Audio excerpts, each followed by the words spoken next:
اور تحریک لبیک کا بھی نام نہیں تھا. غازی ملک ممتاز حسین قادری شہید رحمۃ اللہ علیہ نے ابھی گورنر پنجاب کو واصل جہنم نہیں کیا تھا. تو آپ کے سامنے بہت سے لیڈر تھے مگر علامہ خادم حسین رضوی رحمۃ اللہ علیہ کو ہی کیوں چنا آپ؟ بہت سارے آستانوں پر میں گیا, بہت سارے علماء کے پاس گیا, تو جس معیار پر مجھے بندہ چاہیے تھا وہ کوئی مفتی بھی نہیں اتر رہا تھا, کوئی عالم دین بھی نہیں اتر رہا تھا, کوئی سجادہ نشین بھی نہیں اتر رہا تھا. یہاں فیصل آباد کی ایک مل میں حضور علیہ السلام کی توہین پر مبنی ایک بیڈ شیٹ تیار ہوئی تھی جس کے اوپر اسم محمد پرنٹ ہوا تھا, اور وہ ایک بیڈ شیٹ میں بار بار پرنٹ ہو رہا تھا. اسی طرح ملک پاکستان میں ایک چپل پکڑی گئی تھی جس کے نیچے کلمہ شریف لکھا ہوا تھا. ان کا اس دنیا سے ریل فرمانا ایک بہت بڑا حادثہ ہے. دوسری طرف اگر تصویر کا دوسرا رخ دیکھا جائے تو تحریک کو کوئی نقصان نہیں پہنچا, بلکہ تحریک پہلے سے بھی مضبوط ہو گئی ہے, پہلے سے بھی منظم ہو گئی ہے, اس لیے کہ جو لوگ پہلے سنجیدہ نہیں تھے اب ہر بندہ سنجیدہ ہو کر کام کرے گا. اس وقت میرے ساتھ تحریک لبیک پاکستان کے نائب امیر علامہ ظہیر الحسن شاہ صاحب موجود ہیں, جنہوں نے جیل میں بھی علامہ خادم حسین رضوی کے ساتھ ایک بہت لمبا عرصہ گزارا. حالانکہ ان کی ضمانت ہو چکی تھی لیکن اس کے باوجود یہ 2 ماہ اور 1 دن ان کے ساتھ رہے, اور جب علامہ خادم حسین رضوی صاحب جیل سے رہا ہوئے تو یہ بھی ان کے ساتھ ہی باہر آئے. آئیے ان سے چند علامہ صاحب کی زندگی کے بارے میں چند سوالات پوچھتے ہیں. السلام علیکم. وعلیکم السلام ورحمۃ اللہ. علامہ صاحب 90% آپ کو دیکھا گیا علامہ خادم حسین رضوی کے ساتھ جلسوں کے اندر اور محفلوں کے اندر, تو ایک بہت لمبا عرصہ آپ نے ان کے ساتھ گزارا ہے, تو ان کی شخصیت کے بارے میں آپ کیا کہیں گے؟ جہاں تک ان کی شخصیت کا تعلق ہے وہ تو پورے عالم اسلام سے بلکہ پورے عالم کفر سے بھی پوشیدہ نہیں ہے. وہ نبی علیہ السلام کی عزت اور ناموس کے محافظ اور ممتاز عالم دین, بلکہ استاد العلماء بہت بڑے علامہ تھے جو نبی علیہ السلام کی عزت اور ناموس کے پہرے دار ہیں, اور زندگی بھر حضور کی عزت اور ناموس پر ہی پہرا دیتے رہے. انہوں نے بڑے بے باک طریقے سے نبی علیہ السلام کی عزت اور ناموس کے تحفظ کا فریضہ سر انجام دیا ہے. کوئی ایسی بات جو علامہ خادم حسین رضوی رحمۃ اللہ علیہ آپ کو پیار سے کہتے تھے؟ جب کبھی میں ان سے کہتا تھا کہ ہم نے بھی آپ کے توسل سے ہی اپنے معاملات اللہ کی بارگاہ میں طے کروا لینے ہیں, تو وہ پھر پیار سے کہتے نہیں آپ بڑے لوگ ہیں, آپ تو سادات ہیں, اور ہم نے آپ کے توسل سے اللہ کی بارگاہ میں معافیاں لینی ہیں. ہمارا ان کی شخصیت ہماجیز شخصیت تھی جس سے ایک مومن کے لیے جو معیار ہونا چاہیے وہ اس معیار پر پورا اترنے والے آدمی تھے. تو آپ کے سامنے بہت سے لیڈر تھے مگر علامہ خادم حسین رضوی رحمۃ اللہ علیہ کو ہی کیوں چنا آپ؟ میں نے لیڈر ان کو چنا نہیں. اصل میں حقائق یہ ہیں کہ 2007 کے آخر میں یہاں فیصل آباد کی ایک مل میں حضور علیہ السلام کی توہین پر مبنی ایک بیڈ شیٹ تیار ہوئی تھی جس کے اوپر اسم محمد پرنٹ ہوا تھا, اور وہ ایک بیڈ شیٹ میں بار بار پرنٹ ہو رہا تھا. جب وہ ہمارے ہاتھ لگی پھر اس حوالے سے گفتگو شروع ہوئی اور لوگوں تک پیغام پہنچایا کہ یہ نبی علیہ السلام کی عزت اور ناموس پر حملے ہو رہے ہیں. پھر ایک اور بیڈ شیٹ بازار سے مل گئی جس کے اوپر بار بار اسم محمد پرنٹ تھا, وہ کسی اور فیکٹری کی تھی. پھر اس کے بعد ایک پینٹ ہاتھ لگ گئی جس کے پچھلی سائڈ پر بڑی لمبائی میں تقریباً 12-14 انچ کے سائز میں اسم محمد پرنٹ ہوا تھا. اسی طرح ملک پاکستان میں ایک چپل پکڑی گئی تھی جس کے نیچے کلمہ شریف لکھا ہوا تھا. تو اس طرح میں کوشش کر رہا تھا, اور آہستہ آہستہ پھر وہ ایک تحریک کی صورت اختیار کر گئی جس پر بہت سارے لوگ میرے ساتھ جمع تھے.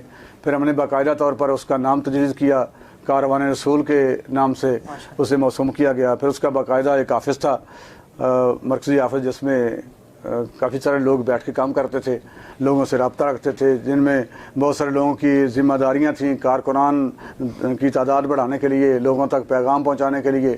تو اس طرح باقاعدہ یہ میں کوشش کر رہا تھا. اور اس سلسلے میں پھر میں نے اپنی بہت ساری زمین 35 ایکڑ زمین بیچی تھی.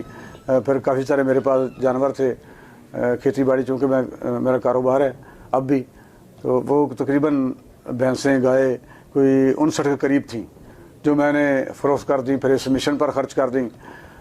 اور بہت سارے آستانوں پر میں گیا, بہت سارے علماء کے پاس گیا.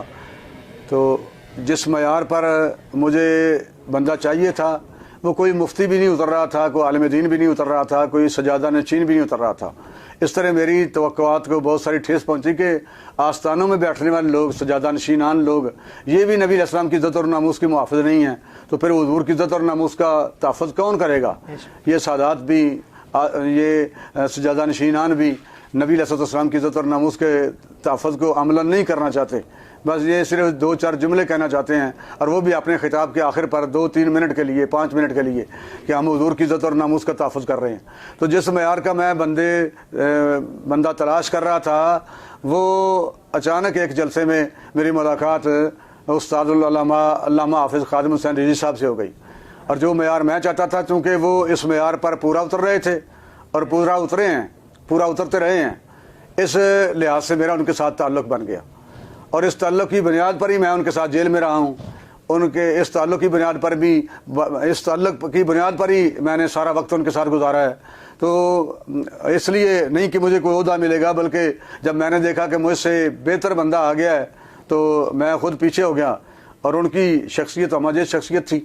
پھر ہم ان کی اقتدا میں تحریک رہائی غازی ممتاز حسین قادری چلتی رہی، اس میں بھی شامل تھے۔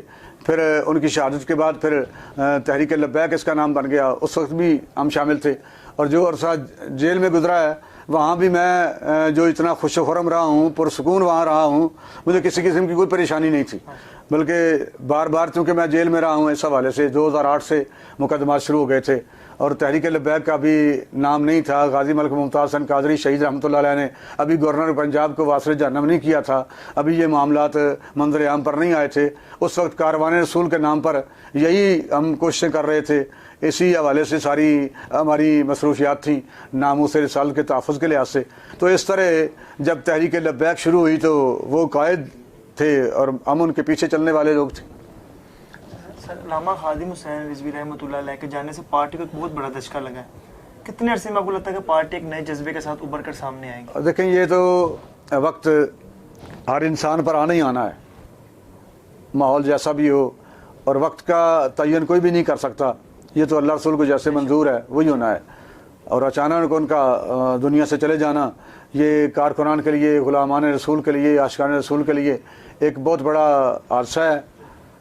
جہاں تک ان کا اس دنیا سے ریل فرمانا ایک بہت بڑا حادثہ ہے، دوسری طرف اگر تصویر کا دوسرا رخ دیکھا جائے تو تحریک کو کوئی نقصان نہیں پہنچا، بلکہ تحریک پہلے سے بھی مضبوط ہو گئی ہے، پہلے سے بھی منظم ہو گئی ہے، اس لیے کہ جو لوگ پہلے سنجیدہ نہیں تھے، اب ہر بندہ سنجیدہ ہو کر کام کرے گا۔ اگر مجھ میں سستی بھی تھی تو ان کے جانے کے بعد اب میرا بھی سارے کا سارا وقت بڑی سنجیدگی کے ساتھ، پیسہ بھی، دولت بھی، وقت بھی، جس طرح پہلے ہم نے زمینیں بیچ کے، اپنے جانور بیچ کے، بھینسیں گائیں، اپنے مال و دولت بیچ کے صرف اس مشن پر خرچ کیا ہے، اس سے یعنی پہلے ماحول سے بھی بڑھ کے ہم حضور کی عزت اور ناموس کے تحفظ کے لیے خرچ بھی کریں گے، پارٹی کو مضبوط بھی کریں گے، اور انشاءاللہ پارٹی کو کوئی دھچکا نہیں۔ جہاں تک پارٹی کا تعلق ہے، تنظیم کا تعلق ہے، تنظیم پہلے سے بھی مضبوط ہو جائے گی انشاءاللہ۔ سعد حسین رضوی، علامہ خادم حسین رضوی رحمۃ اللہ علیہ کی طرح نڈر اور بے باک لیڈر کے طور پر سامنے آئیں گے؟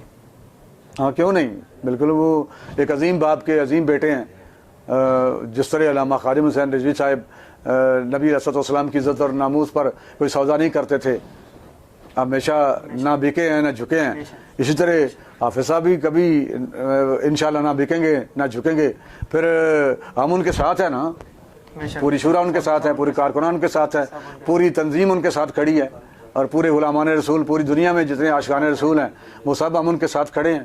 جب ہم نے انہیں اپنا امیر مقرر کر لیا ہے تو بس وہ آگے چلیں گے، ہم ان کے آرڈر پر کام کریں گے، پوری تحریک ان کے آرڈر پر کام کرے گی، اور نبی علیہ السلام کی عزت اور ناموس کے تحفظ کے لیے پہلے سے بھی بڑھ کر قربانیاں پیش کریں گے، اور انشاءاللہ ہمیں واثق امید ہے کہ وہ اس معیار پر انشاءاللہ پورا اتریں گے انشاءاللہ۔ پہلے بھی تحریک کے جو کام ہیں وہ سارے کے سارے حافظ صاحب ہی کرتے تھے، پہلے بھی انتظامات یہی کرواتے تھے، اب بطور لیڈر بھی انشاءاللہ یہ ابھر کر سامنے آئیں گے۔ حکومت کے ساتھ آپ کے مذاکرات ہوئے ہیں، اگر حکومت ان سے پھرتی ہے تو آپ کا کیا رد عمل ہوگا؟ اگر حکومت پہلے مذاکرات سے پھرتی ہے تو جب یہ وقت آئے گا پھر انشاءاللہ دیکھا جائے گا۔ جہاں تک ہمارے ایمان کا تعلق ہے وہ تو ہم ایمان کے تقاضے پوری زندگی پورا کرنے کی کوشش کریں گے اور پورے کریں گے۔ سر، آخری سوال، علامہ خادم حسین رضوی رحمۃ اللہ علیہ کی کوئی نصیحت یا وصیت جو وہ اپنے آخری وقت میں کر کے گئی، یا آپ نے جیل کے اندر ان کے ساتھ وقت گزارا؟ یہ ان کی بہت بڑی خوبی ہے، ان کا بہت بڑا کمال ہے کہ ہم نے بہت سارے لوگ دیکھے ہیں جب وہ اسٹیج پر ہوتے ہیں تو ان کی گفتگو اور ہوتی ہے، لہجہ اور ہوتا ہے، فکر اور ہوتی ہے، سوچ اور ہوتی ہے، انداز خطابت بھی اور ہوتا ہے، اور ان کا سارے کا سارا تاثر جو وہ پبلک کو دے رہے ہوتے ہیں عوام کو، وہ اور ہوتا ہے. بالکل. اور جب وہ کھانے پر بیٹھتے ہیں تو پھر ان کی باتیں اور ہوتی ہیں. بالکل. اور وہ انتہائی اکثر لوگوں کی باتیں نفرت انگیز بھی ہوتی ہیں، شرمناک بھی ہوتی ہیں، ان کے اپنے منصب کے لائق نہیں ہوتی. لیکن ان میں یہ خوبی ہے کہ وہ کھانے پر ہوں، دسترخوان پر بیٹھے ہوں، اکیلے بیٹھے ہوں، اسٹیج پر بیٹھے ہوں، وہ ہمیشہ ایک ہی بات کرتے تھے، اور وہ عشق رسول، محبت رسول اور نبی علیہ الصلوۃ والسلام کی عزت اور ناموس کے تحفظ کی بات کرتے تھے. بہت شکریہ. بچھڑا کچھ اس صدا سے کہ رت ہی بدل گئی، ایک شخص سارے شہر کو ویراں کر گیا. علامہ خادم حسین رضوی اگرچہ آج ہم میں موجود نہیں رہے، لیکن ان کا یہ مشن تا قیامت جاری رہے گا. اسی کے ساتھ اپنے میزبان جنید عادل کو دیجیے اجازت. اللہ نگہبان.